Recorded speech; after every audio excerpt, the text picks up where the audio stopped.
Hello, and thank you for joining us on this webinar. My name is David, and I'm pleased to be joined by Daniel Bianchini, co-founder of Common Ground, and Jamie Adams, a content coordinator at Common Ground. The topic for today is how you can turn your team into a B2B SEO content powerhouse, and Dan's going to cover everything from why it matters, what sort of content you should be producing, and how you can scale up your output and the results you might expect to get. As ever, Dan's presentation is jam-packed with actionable insights, tips and tactics that you'll be able to implement.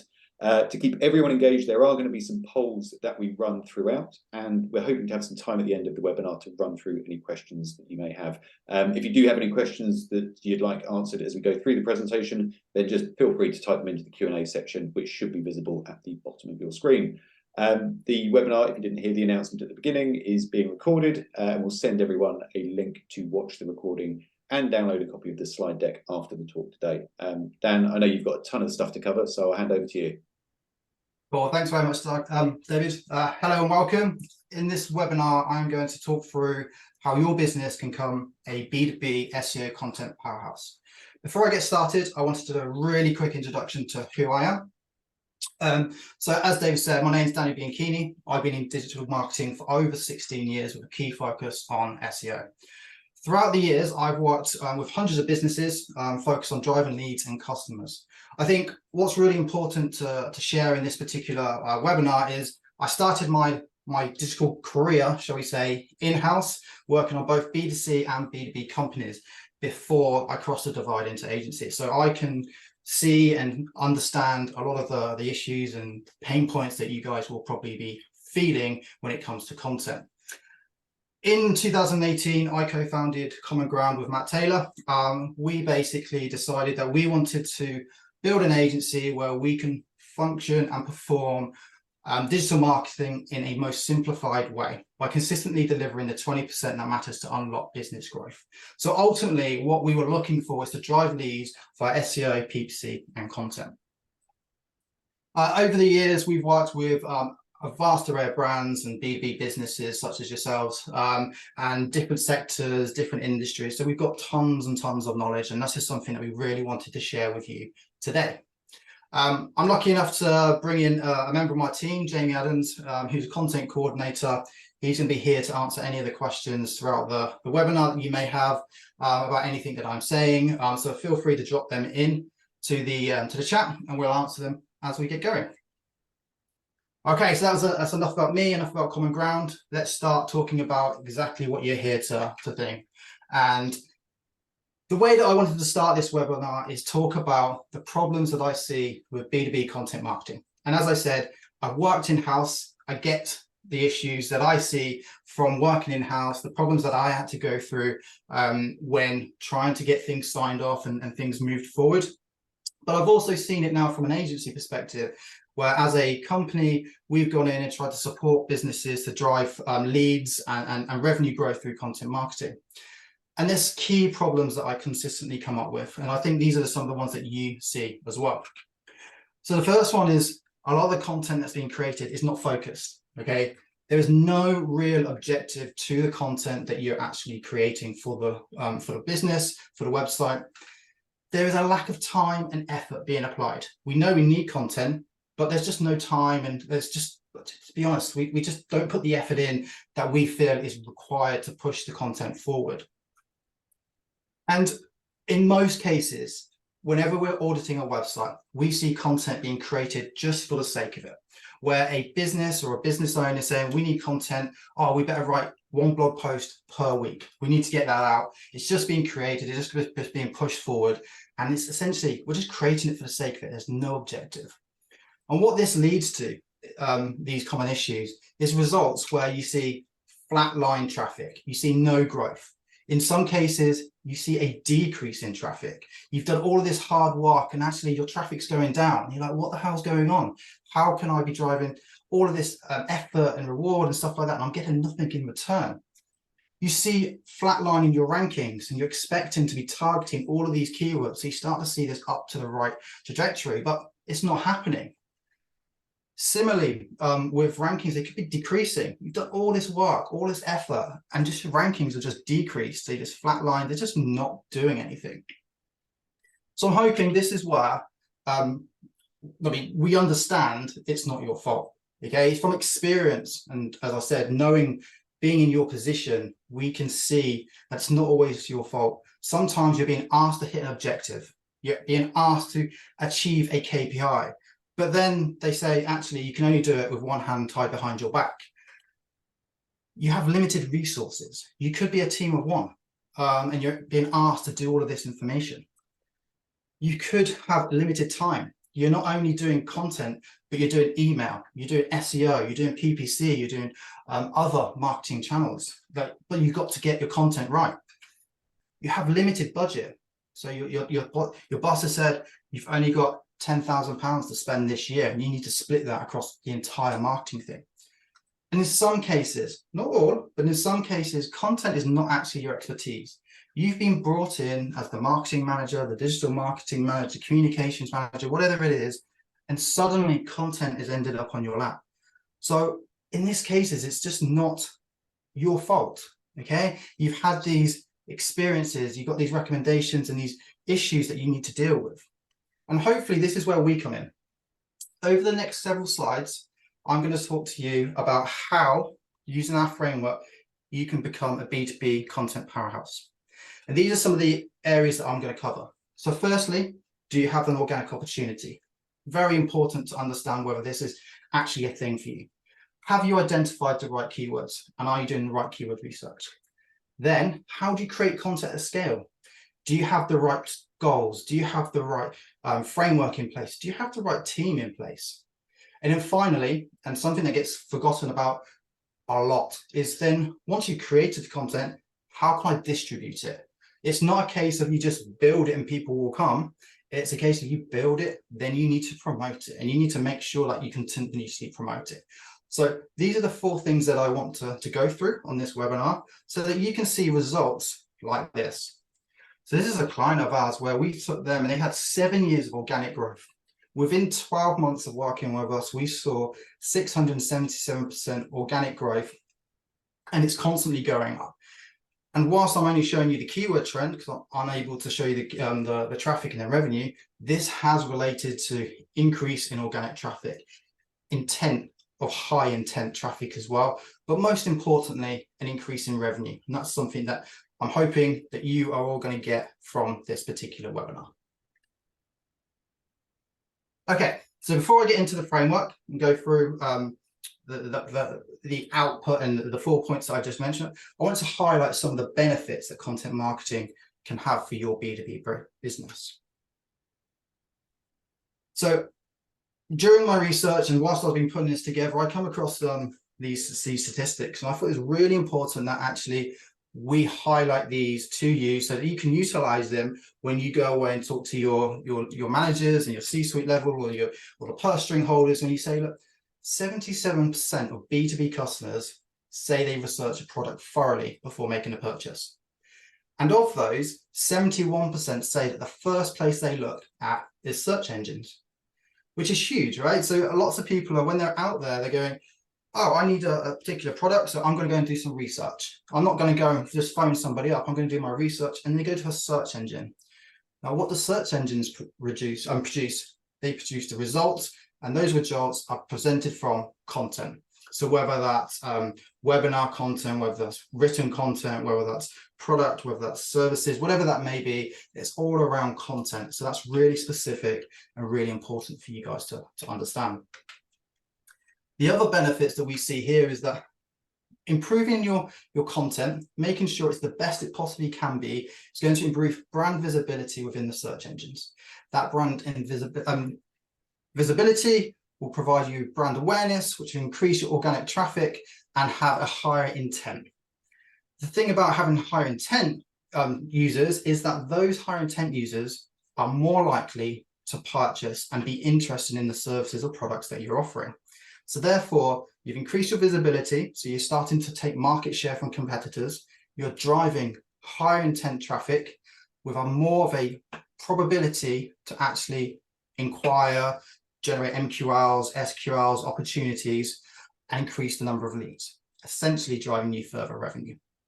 The other great thing about B2B content is you can use it for multiple channels. So once you've created it with SEO in mind, You can then take that piece and utilize it across your paid channels, your social channels, your email channels, your other like PR channels and things like that. Using it holistically is essential. We don't want to just create one piece of content just for SEO and never use it like anything else. And that's something I'll touch upon later on. Okay, so moving into the framework, what you can see on your screen is the process that we tend to go through. So the first thing we're going to do right at the start is understand what organic opportunity is.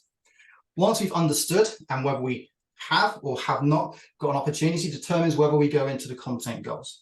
At that point, we're trying to understand what is the objective of each piece of content, each content type. So if it's a blog, is it MQLs? If it's a service page, is it inquiries? Is it a webinar? Is it reach? Those type of things. We need to understand the type of goals that we're getting from the content that we're creating.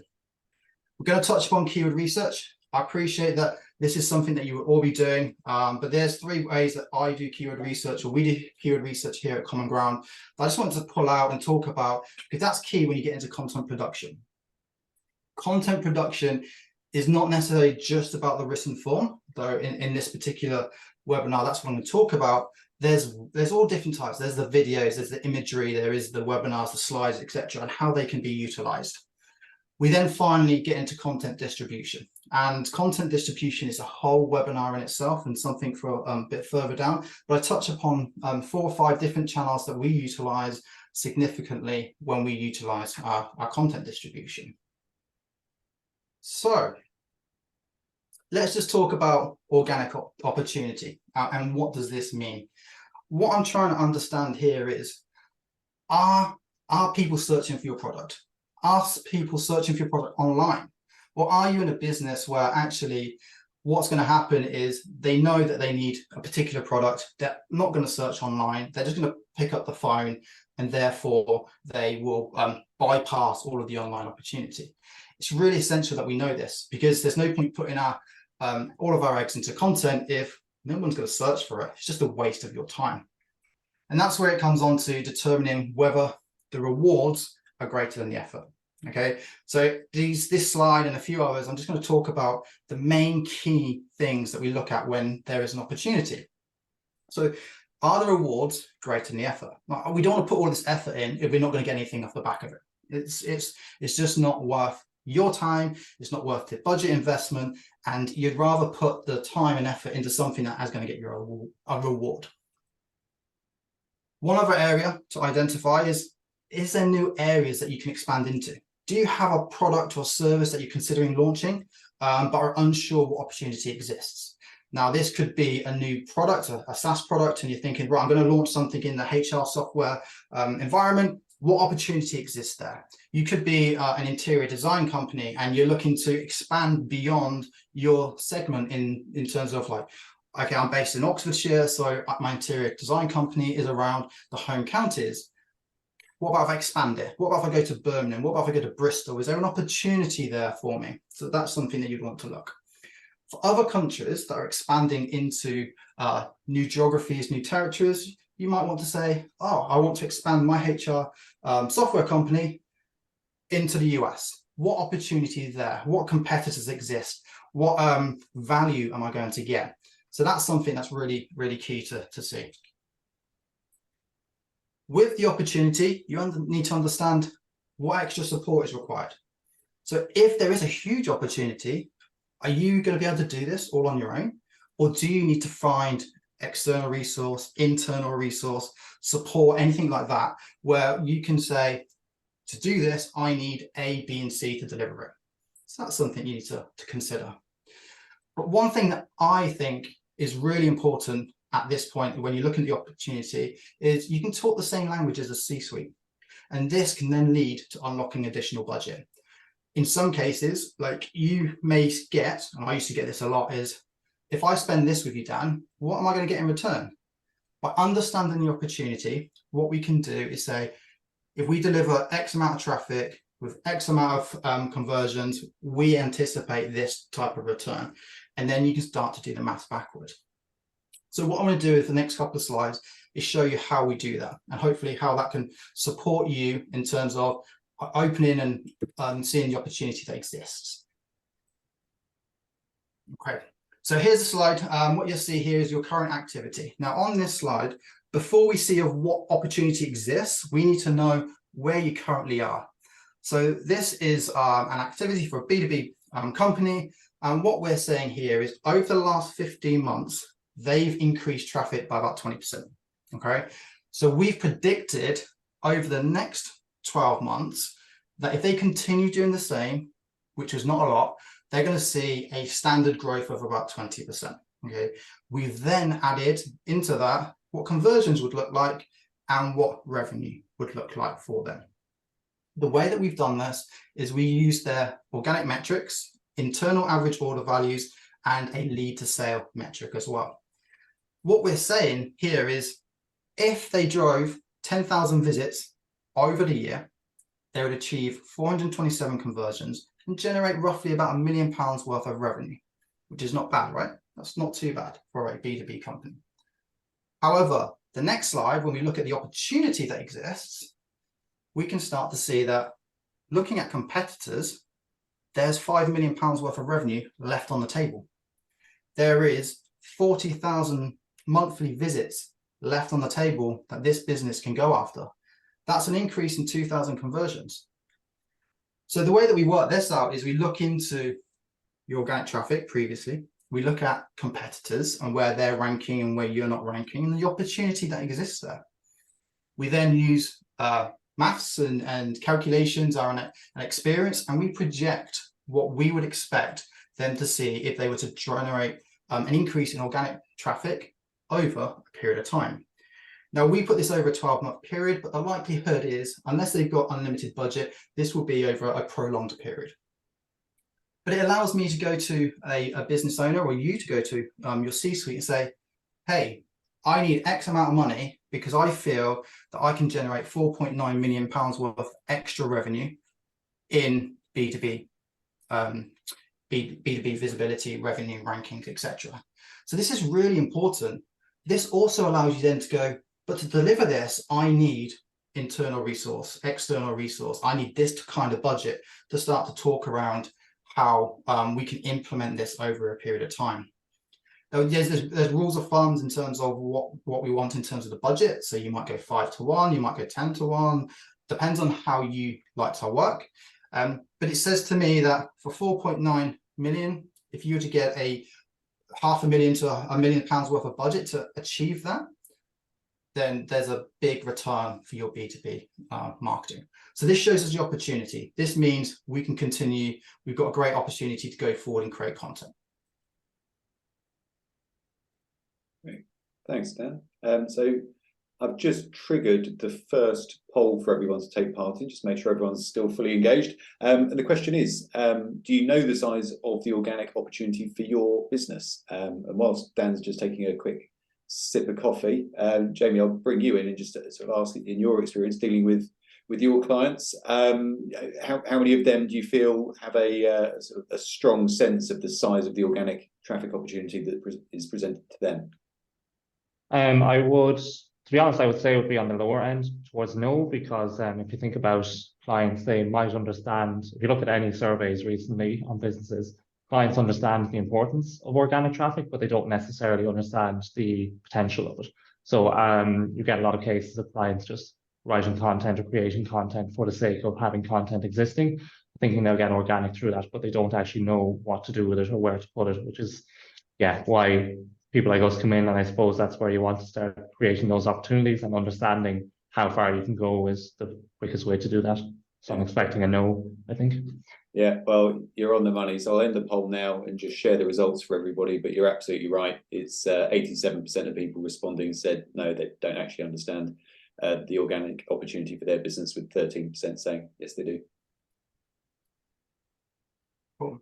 So that's the first thing we need to understand. I mean, moving forward, you can't really go anywhere without understanding the opportunity. You don't want to be creating the content if it's just not going to be worth your time. So for those that don't understand it, that would be the first port of call. Try to understand the opportunity, give you an opportunity to then go to your managers, your C-suite, the owners of the business, and say, look at this opportunity we've got here. Can you help invest it into the process? All right. Okay. So moving on. Now we need to focus on the content goals. Okay. So we're moving on to the content goals and understanding what objectives each piece of content has. So each content type targets a different part of the funnel. So therefore, each content type has a different goal. There's no point in saying, I'm going to deliver a webinar and that's going to deliver me X number of inquiries, that's going to generate X number of revenue. It's unlikely to happen like that. Similar to a blog post. If you create a blog post, it's unlikely to drive you huge numbers of leads, but product and service pages are. What we need to determine is which piece of content goes to what type of goal and how you're going to use that to then drive that through your funnel and essentially build a pipeline of revenue rather than fully and only focusing on the bottom end. Now, the way that we do this is we use this funnel. There's lots of funnels out there, so it depends on how you want to use it. We use this one around Olaf Kopp, and this shows the different stages between pre-awareness right through to loyalty and after-sale activity. Now, the pre-awareness stuff is where they've had no idea of who you are, have an idea of the topic, but not really sort of understanding that. Before they move through to the awareness stage, consideration, preference, and purchase, which is mainly where we start to do our content. But we generally forget about after sale activity or loyalty content as well. So there's things there that we need to consider. Now, as an example, what we've done here, and you can see here, is you've got the pre-awareness, awareness, education, consideration across the top in the black line. And then underneath that in the light gray is our objectives. So this is from the Common Ground marketing calendar. These are our objectives for each piece of content. So what you can see is pre-awareness. Essentially, all we're trying to do at this stage is to reach as many people, reach as many people as we possibly can who may be interested in digital marketing service at some point in the future. And that's what you should be doing. Okay. Similarly for awareness, like how can we get those that we've made aware of us, that they're interested in our content, how can we get them just to visit our website? These are the sort of light touch points that we need to do, but we have a goal for every segment of the funnel. Education, that becomes initial lead. So are they signing up for a webinar? Are they just getting interested in a newsletter? Consideration, MQL, is that something such as a downloadable brochure? Is that a piece of gated content, etc., etc.? Before we get into the SQL's opportunities in different areas. So this is really key for understanding what type of content you should be creating at different stages. And I'll get into the bottom half of this graphic a little bit later, but it's essential, okay? So if you can take something away from this, make sure that you are creating goals for each stage for your content. One other goal for your content, and something that's often missed, is you need to think about the authority of your website. So for those that are aware, we have EAT within the Google framework. So EAT is expertise, experience, authoritativeness, and trust, with trust being the main signal. I talk about this a lot in a webinar that I recently did.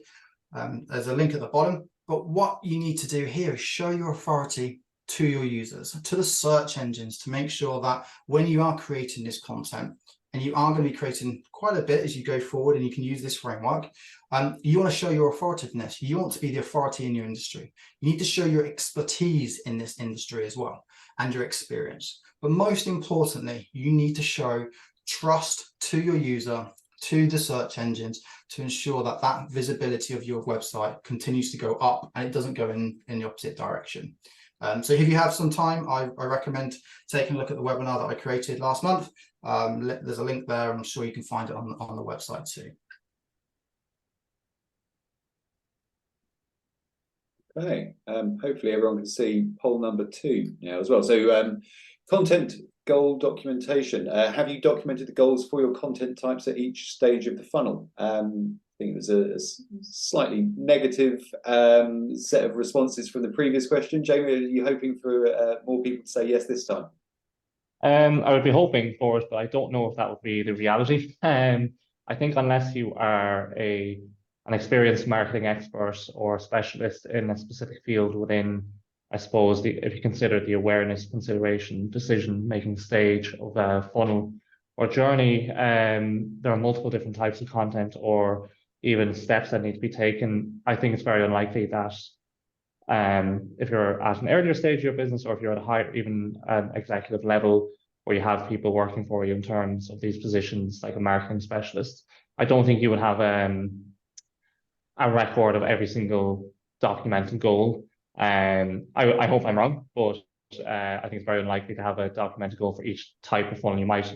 It's very likely you will have an overall goal, but not necessarily for each stage. So I'm expecting no's again, but I could be wrong, hopefully wrong. Well, I think you'll be pleasantly surprised. So I'll end the poll and share the results. And it's about 50-50. So 54% of people say that, yes, they have documented it. Obviously, from what Dan's covered and the way you spoke about it as well, Jamie, there's nuances to how well that's documented, but it looks like it's being taken seriously, and it's a sort of more positive set of results than the previous poll.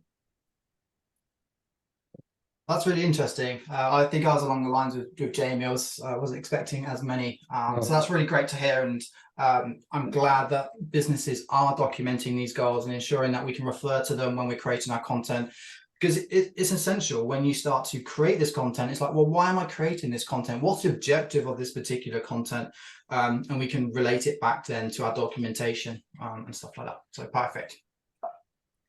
Okay, so moving into the keyword research. Now, I'm conscious when I was putting this presentation together that I'm talking to marketers. I'm talking to digital marketers, and the likelihood is you know how to do keyword research. Okay, so what I've done here is I've took you through at a high level some of the keyword research areas that we would go into, but what I've done is also added in two AI opportunities for you. Now, I do touch upon AI a couple of times during the rest of this presentation, so I'm hoping that will be valuable. What I do want to stress, though, before I get into those sort of areas, is AI is not a substitute for your human abilities to do the work.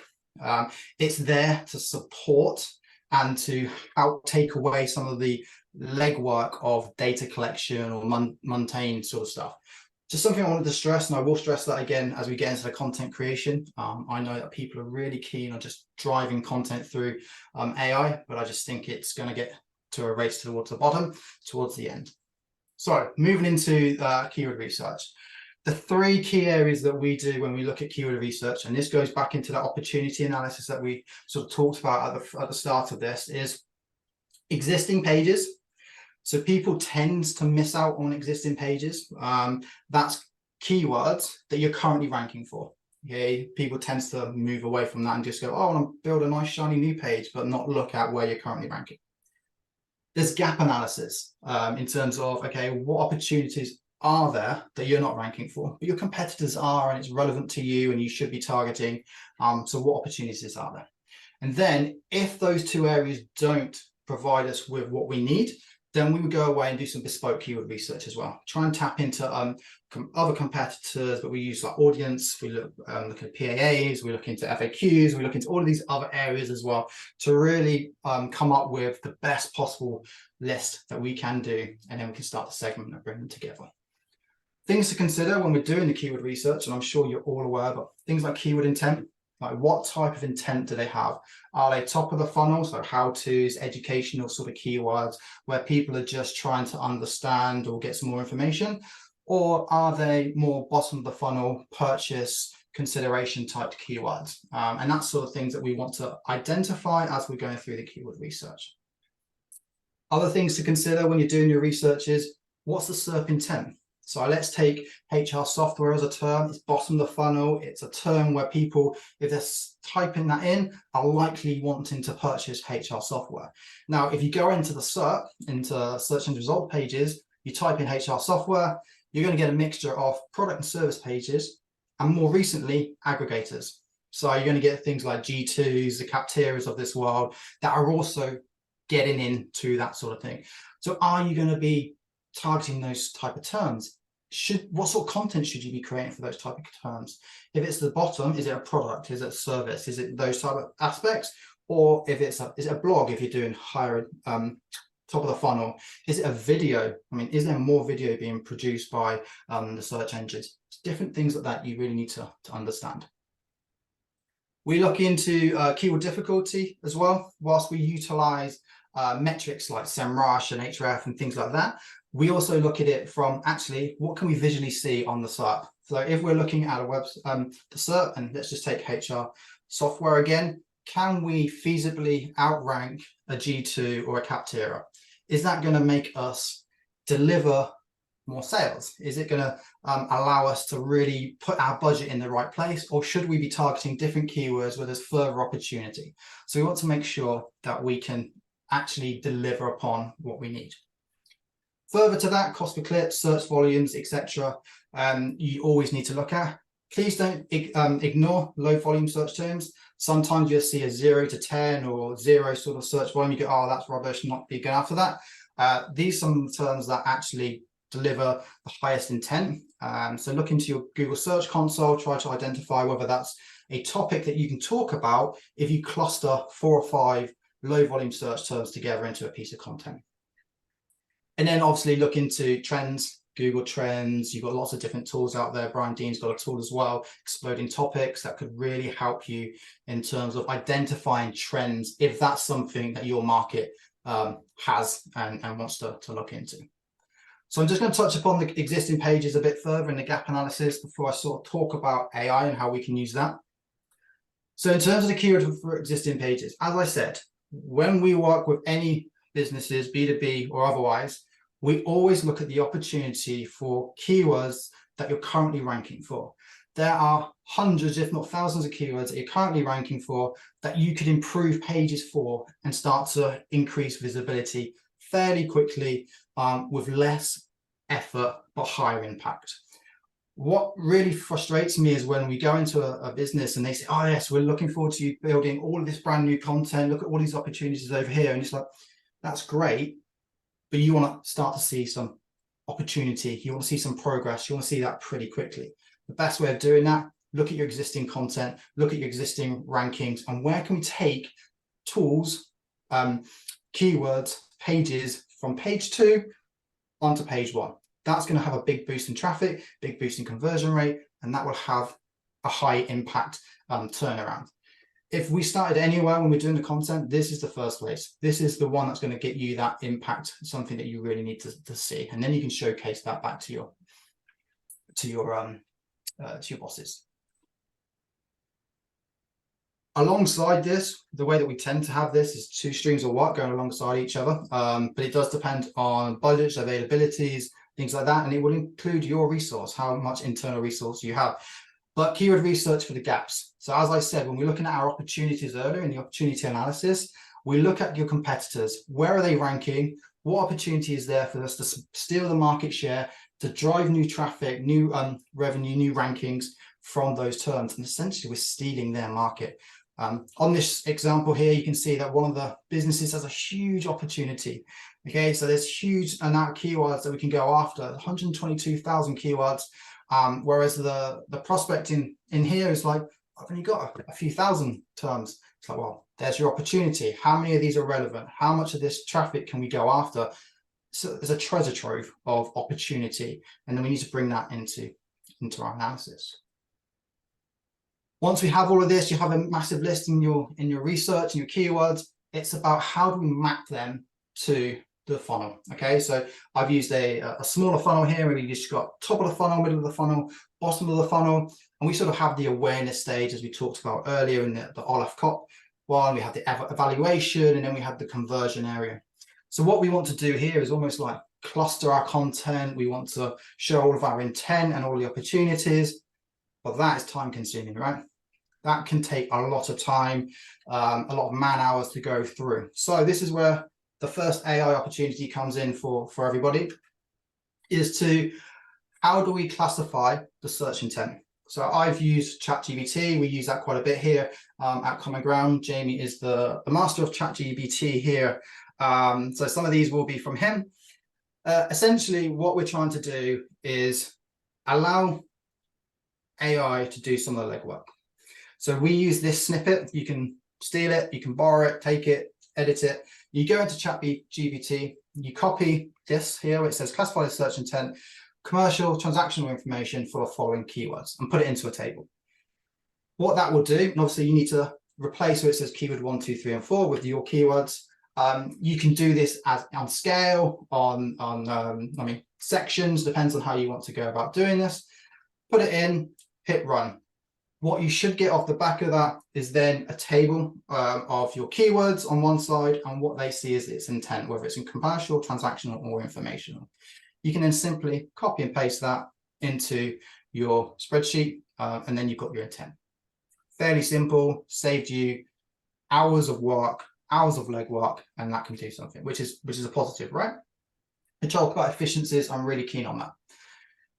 What you will do, if I was you, is to just run my eye over it, make sure that nothing is array, nothing's like a mess and stuff like that. And if there is, just make some tweaks. So that's the first layer piece. The second one is, how do you cluster these? So how can you cluster these into particular topics? Now, if we're talking around HR software, we may be talking about a particular section of HR. We've got all of these keywords, but where do they fit? So again, using ChatGPT, use the following command. Cluster the following keywords, add a core topic for every group based on their semantic relevance, and then you replace the keywords. Now, you could, again, do this en masse, or what I prefer to do is try to split them out a bit more manageable and put them in there at a fairly frequent and regular time. This will then take all your keywords, you've got your intent already, you'll cluster them and say these 4 or 5 terms are all related to this topic. The intent is X, A, B, C. There you go. You've got an opportunity there to write around a particular topic, particular terms that you're trying to target and focus on. So I'm hoping those 2 ChatGPT snippets will be useful for you to work through. So now we're going to move into the bulk of the presentation. I'm really conscious of time, got loads of slides to keep going, so I'm going to rush through. So how do we create content at scale now? So what we need to know is understand what type of content we're going to create, a process to deliver that content and consistently, and then do you have the right research? Those are the 3 areas that we really need to focus upon. Okay, so how do we create content? Well, we need to go back, okay, back to our funnel, back to our sort of slides and go, right, here's the areas that we need to target. We need to target our pre-awareness. We need to target the awareness. We need to target consideration and preferences. But what content do I need for that? So we know what we've got, our goals and objectives. We've done that already in our marketing calendar. But what content fits into each of these stages? Now, you've probably seen this graph or a version of this sort of image before, but here's a really good sort of explanation of the different types of content that can fit within each of those sections. So for example, on awareness, you've got infographics, you've got data visualizations, you've got tools. So it could be, I know, a PPC calendar, a HR calendar, a sick calendar, things like that.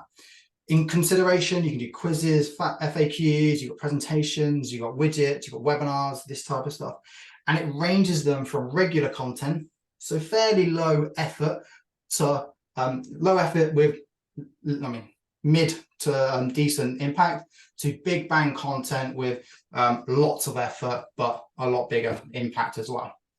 So what we do is we take this as an example and use these content types, and we put it towards our content and our marketing. To go back to that chart, what you'll see here is in the pre-awareness stuff, each of these sections have different things or different content types that we would do to make people aware. So pre-awareness, for example, we would do display advertising using Google Ads. We use social ads. We use webinars like you're on today. We then move through into awareness and we use like blog and social and content there. We create landing pages, pillar pages. We do reports. So we have a SaaS report, checklists, ebooks, trends, for example. What we're essentially doing here is associating a content type to one or more stages of the funnel. The blog, as you can see on ours, is across the entire thing, apart from pre-awareness. What we're trying to do here is get people into the website, and we'll have different types of content. Jamie and I were speaking the other day about pillar content, having one big piece, and then we can have it all split out, and how it targets different parts of the funnel. And that's really, really key for you to do that. So if you can, and if you want to, feel free to take this example and change it for you. Block it out, we use a spreadsheet. What piece of content can target what section of the funnel, whether it's blog, whether it's landing pages, whether it's objection handling, case studies, demos if you're a product. I mean, what things and what pieces of content targets each of these stages. Now you know, do you have the framework to be able to then deliver this content consistently? Okay, we've developed this over a long time, delivering content to our clients and previous lives when I was at the B2B companies. We have to have a framework consistently so you can deliver. So right now, what we've talked about is we've identified the content goals, we've known the opportunity, identified the content goals, we've conducted the research, and now we know what type of content. Now we need to start building that content, and that starts with that topical authority. So going back to my example of HR, I love the HR software sector, and that's just something that I have lots of experience in. So what we want to start to do is using our keyword research, using the AI sort of intent and cluster and topics that we've already identified, is start to create topical expertise. One thing you don't want to do is you go scattergun on your content. You want to be specific. So if you're going to go in, you go, right, all my keyword research, we're going to target this particular cluster. So if you take the diagram here, you've got HR and people management. There, around it is different sections that we can start targeting. So let's take payroll. We would go and create content all around payroll. We create our pillar piece of content. We create all of our supporting content around that, whether that is webinar pieces, whether that's slide pieces. We will try and answer everything we possibly can around payroll before we move on to another section, staffing, and then reward and appraising, etc., etc. We want to create topical relevance. You want to become the authority within your sector by focusing and being laser focused on those topics that matter to you. Try not to go too far away from your product. 1-2 steps maximum. Don't go much further than that, because then suddenly you're just creating content for the sake of it. Once you've got all those topics, you've got your keyword research, your pillar and cluster, the search volumes, you've done all your AI stuff up to this point, we then start to manage the content through using content calendars. Now, this is where you're going to need some resource as we come to it to start creating the content, unless you have that internally, of course. This is going to be your main area of management. Within the content calendar, you're going to have your topic, you're going to have your main keywords, supplementary keywords, you're going to have your potential opportunities, you're going to have your competition, all of this information, all in this content management to actually start to develop content briefs. But before you get to content briefs, I've got another AI piece for you. At this stage, you've got your keywords and your topics. Now, if you're like me, okay, I'm not the most creative. So I want to come up with a webinar title, like become a B2B SEO content powerhouse, okay? I'm not that creative. So what I did is, as an example, is I went into ChatGPT and said, look, I want to write a presentation about B2B content, but I need it to be essentially clickbaity, etc., like that, to make it enticing for everybody. Otherwise, it would just be called B2B SEO content, which is, you know, it's a bit boring, right? So I use these three prompts. The first one is suggest content type, title ideas for the keyword, enter keyword, targeted at the audience. So for me, it would be suggest 5 webinar title ideas for B2B content targeted at B2B marketers. That would be the prompt that I would use, hit enter, and see what sort of title that it would come up with. I can then take those 5 and say, take these 5 content types, title ideas, and make them more clickbait focused for a target audience of X. So essentially what I'm trying to do is get my 5 first ideas, make them a little bit more exciting. And then beyond that, it's like, okay, how do we write a small synopsis targeted at that audience that we can use for promotion? And you can do this for blog posts, webinars, slides, whatever you may be. Essentially what we're doing here is we're creating a framework of a title and a synopsis. We're not creating content. Again, it goes back to how can you use AI to support, not do the content creation. Okay, So you've got your titles, hopefully not as boring, super useful. And then we get into the content brief. So we take all the information from your content calendar, your keyword, the title that you just created, the pillar and cluster that you created using the AI, you put it into your brief. You provide a suggested word count, examples of effective content, because it's always good to provide your writer or your content creator with those. Other key things to implement here, internal links. Don't forget internal links. Ensure that whatever you're linking to is relevant back to your product service page. Again, we're trying to make an authority around this particular content piece. CTAs, all of these different things. Our briefs tend to be 2 or 3 pages long. Jamie does an incredibly good job at providing the authority, the information that we can supply to our writers. We do use some AI to support the content briefs, not doing the entire thing, but it just supports us in terms of doing some of the legwork. So for example, here's a prompt that James made. Imagine I'm a marketer trying to target X audience using the template above. So the template I've shown creates a basic content brief for English around content type, etc., etc. This will then provide you with enough information to start populating that content brief. It doesn't do the whole thing. It's a starting point, and then you go away and expand on that, making sure that you've done your personal research and everything around it to really drive that forward. So that's the last piece of AI sort of prompt. So hopefully you'll be able to answer my next poll. Okay, and the third poll is, are you using AI to support your content creation process? Jamie, I know you love it, so what are your views?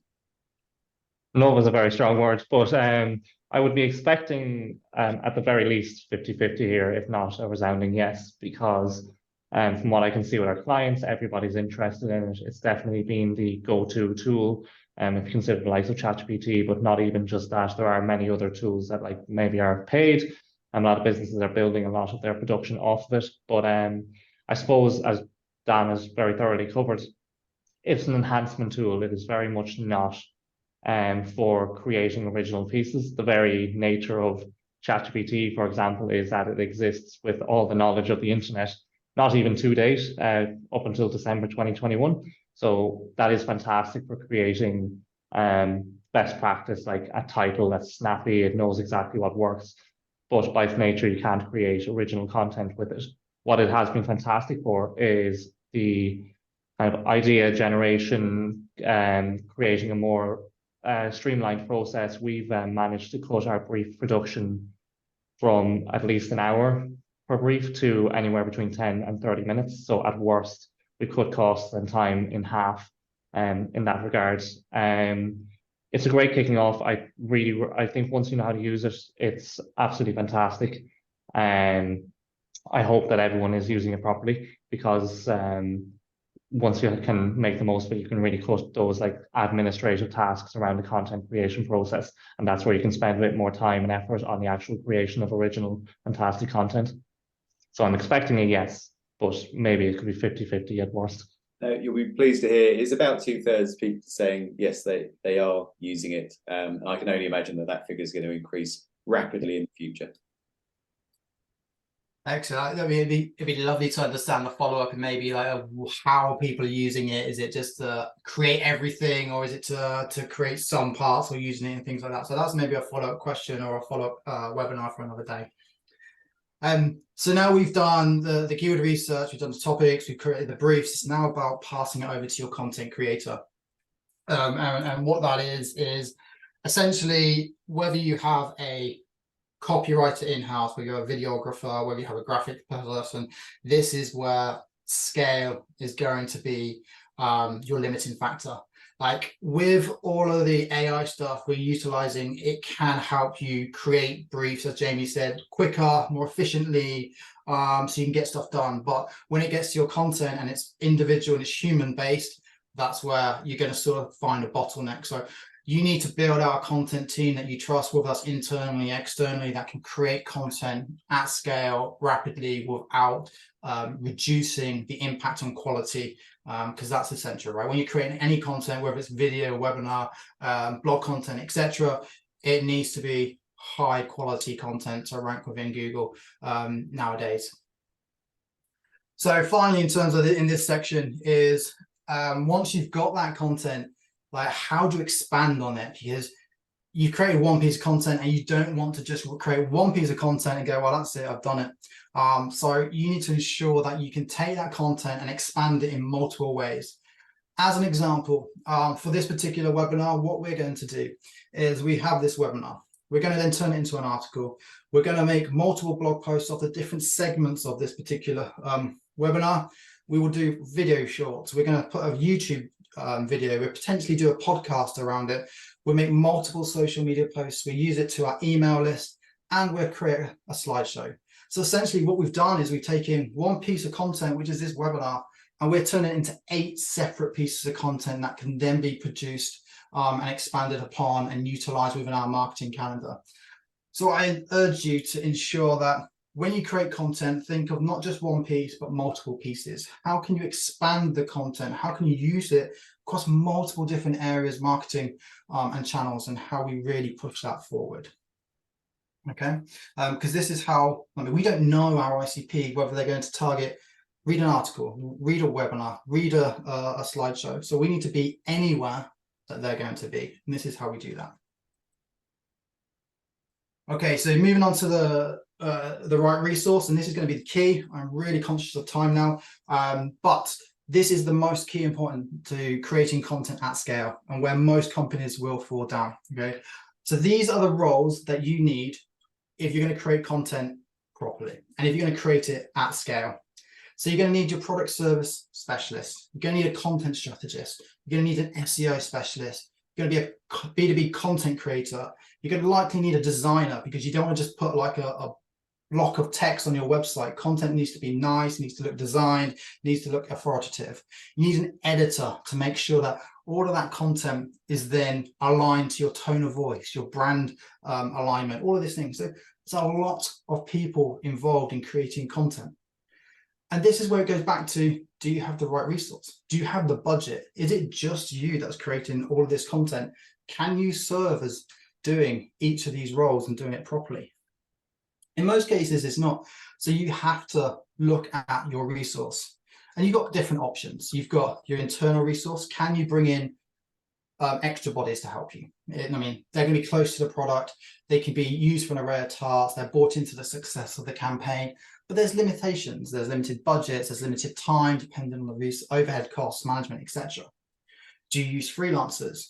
I mean, experts in their field are cost effective, but they're not really bought into the success of the campaign. You need management, so that's going to take up some of your time. Potential communication issues. Sometimes they can go quiet on you and sort of leave without actually being anywhere. So there's things that you need to look into.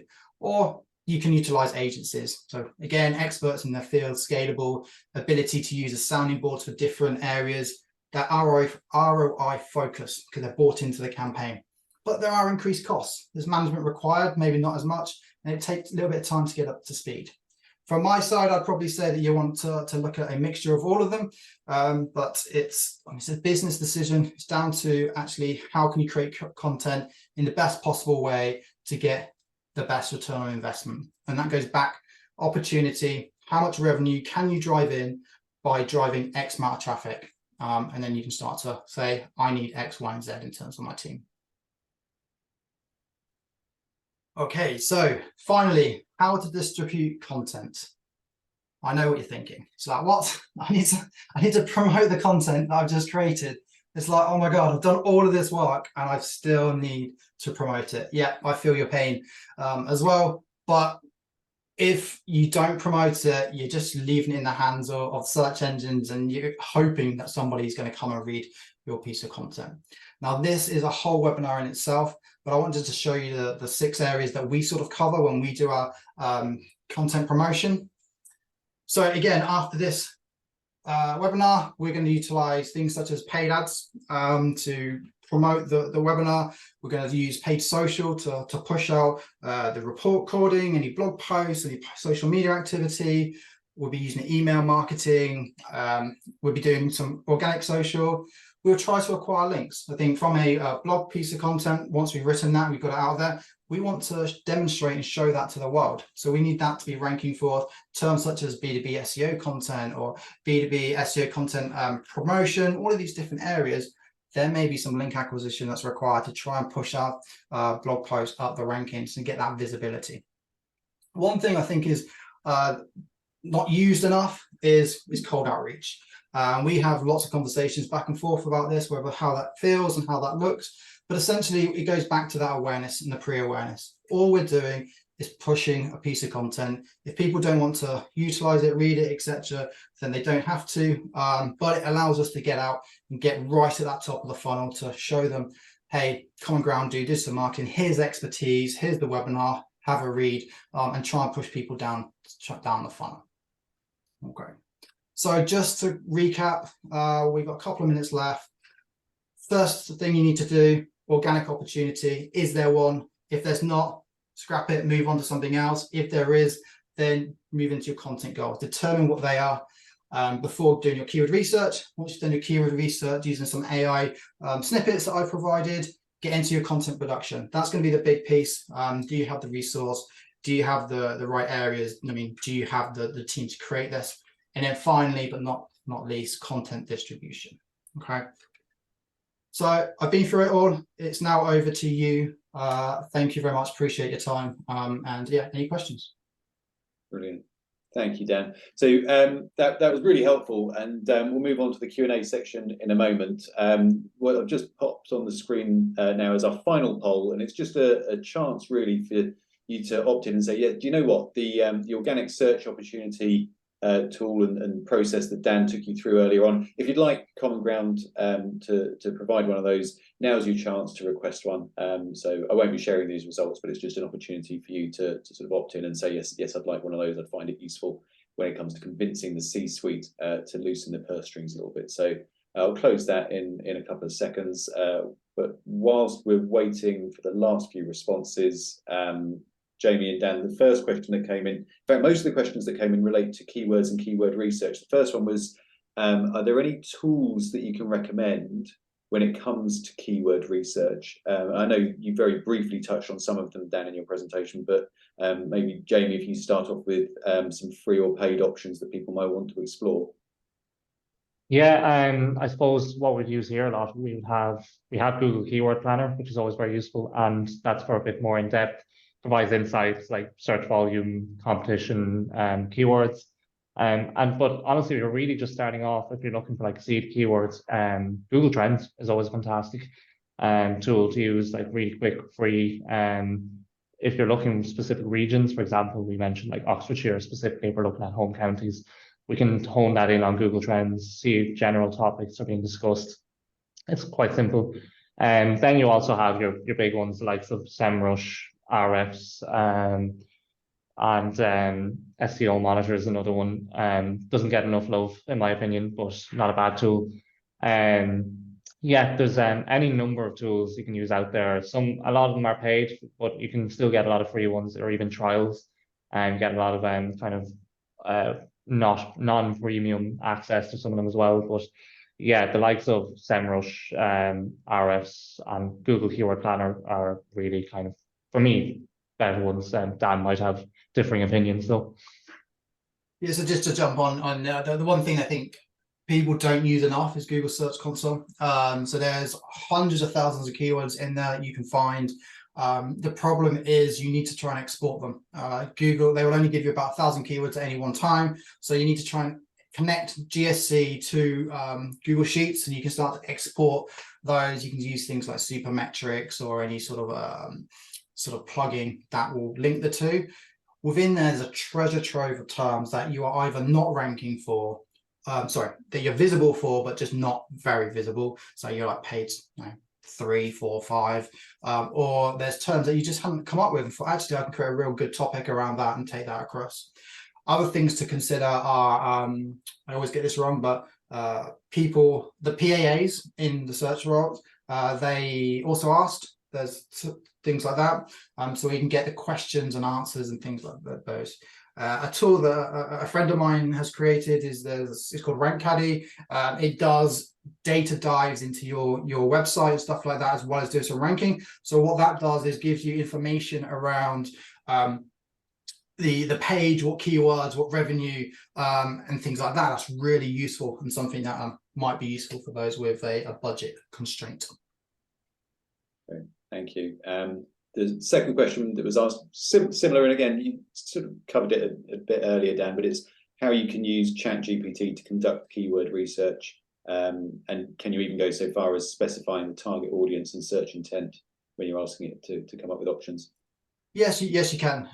You can do, like I said, basically ask it for SERP intent, ask it for B2B marketing audience, if that's what it is. You've got to then review it. I wouldn't just put it in there and then just go, I'm taking that for gospel. I'll review it as I would with anything. As I said, AI should be used to enhance, not do. It's just about how can you use it to be more efficient, and there are ways to do that. Great, thank you. I'm very conscious of time. There was one other question that was asked that I think is probably too much for us to cover off in a Q&A section at the end, but if we could reach out to them afterwards, it's about how they might go about re-optimizing old website content, but we'll be in touch if you can share your email address, or if you can get in contact with us after the webinar if you'd like us to give you a little bit of guidance there.